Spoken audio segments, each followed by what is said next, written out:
It's happy season, it's festival season. And now, as soon as with the thought of festival season, the second thought which comes is how much expenses am I going to manage in this? So if you want to enjoy your festival to the maximum and still keep your expenses to the minimum, go ahead, watch this video till the end. We are going to share some super interesting tips as to how can you remain within your budget and still enjoy the festival to the maximum. So pick up a pen and paper and start noting down all the tips that you love. I'm Swati Singhania and I'm going to enjoy the festivals with you guys here on YouTube. So when it comes to festivals, there are two biggest expenses. One is about dressing up, buying new clothes, buying new things for ourselves, and also about gifting. So gifting, exchanging gifts is a big deal when it comes to festivals. Be it any custom, be it any country, there's a lot of gifts that gets exchanged starting September till let's say about January, February. And so it's extremely important that we remain within our budget. So that brings me to the first important tip, that you have to figure out a budget. Remember, we've spoken about financial planning and we've spoken about budgeting in this video. So in this video, when we spoke about budgeting, we've told that there would be a comfort expenses that you can do. So you can't go overboard, like you can't spend all your money income on one festival, on one New Year, one Diwali for that matter. So what you have to do is you have to decide a budget as to how much you're going to spend on the maximum. Now in that budget, divide it between how much are you planning to spend on your own self. So your clothes, your home revamp, your decorations. What are the things that you're going to spend on yourselves? And what is the amount of money you want to spend on others?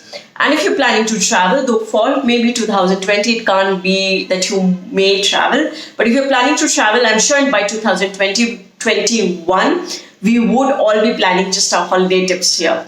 So if you're planning to travel, then put up travel also there. So divide your budget between how much expenses are you planning to do on yourself, with your friends, relatives on gifting, and third is your travel. Now, once you've decided on that, let's start picking up gifts, because most of the time that would take up biggest chunk of your expenses. So now when it comes to gifts, I was thinking of what could be the biggest or what could be the most interesting and new ideas that I can give you guys. So there are no new ideas that I can actually offer you, but there are some very old ideas that I can really offer you and which we can start using. So let's go back to basics. So in the older days when gifting used to happen, so gifting never used to be just about sweets. It used to be about things that we would be using ourselves. So this Diwali, instead of just gifting sweets or gifting fruits, how about picking things that your friends may actually be using, and every time they use it, they may even thank you.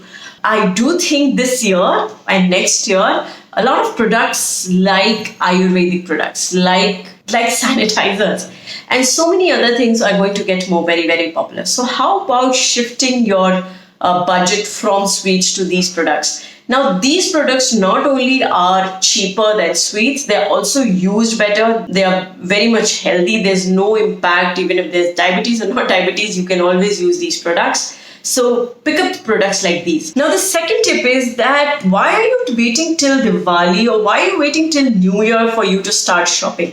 This now is a great time to shop, because people are still deciding what to buy and they're still figuring out as to how to buy them. So if you start shopping now, you will not only get those early bird discounts, you'll also be able to get all the varieties and options possible, and there will not be any issues with stocks. So go ahead, start doing shopping right now.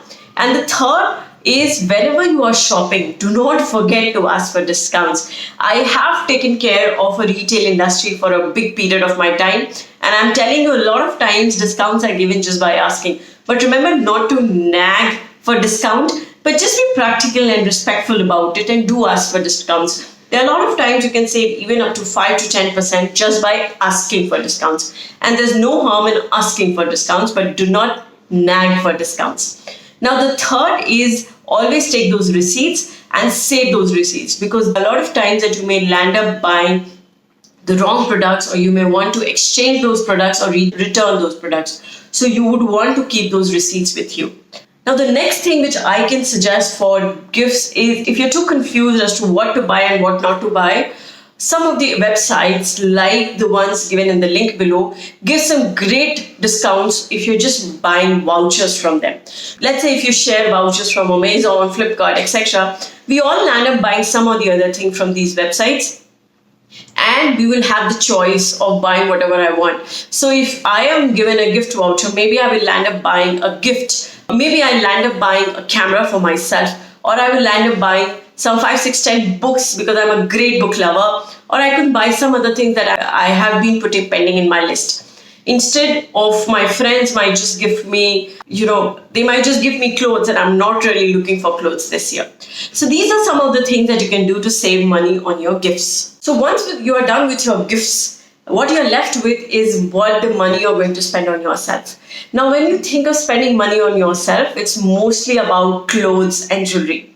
Now, for people who are jewelry lover, for people who are in love with gold and silver, can I just suggest you 2020 is not a great year to buy jewelry. Maybe you can actually postpone your jewelry buying to next year or beginning of 2021, where it is foreseen that gold may actually fall a little. This is what experts are saying. This is what I also think. But on Diwali and Dhanteras, if you really want to pick up gold, how about buying gold online? It's not only easier, it's much safer, it's less hassle, and you don't even need to step out for buying gold. So how about buying it online and saving it in your Demat account instead of your Almirah or in your wardrobe? Now, second, for your clothes, I was thinking, how's the idea of actually revamping my old clothes? See, all of us will have a lot of clothes which we have either outgrown or they could also not be so much in fashion. But if you actually go to a great boutique around, or if you go to a great fashion designer around, they may actually pick up your old clothes and create some great pieces out of it.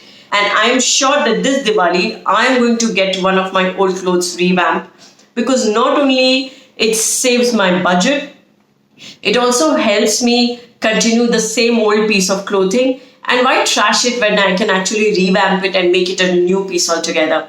Also, a lot of times you may have, your mother clothes and clothes from your grandmothers, which have been being passed on from generation to generation. So this Diwali is a great time to actually pick up that piece and get a new piece made for you out of that. So this will not only bring down your budget by half, it will also let you continue with that memory and also have a new piece of clothing. So I do hope this small video must have helped you, and you must have picked up one tip at least how to save money.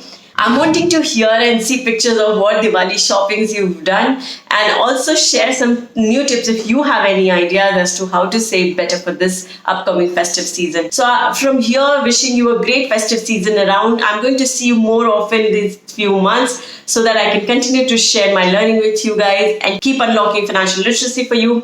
Do not forget to like, subscribe, and share our channel before you sign out. See you guys. Bye.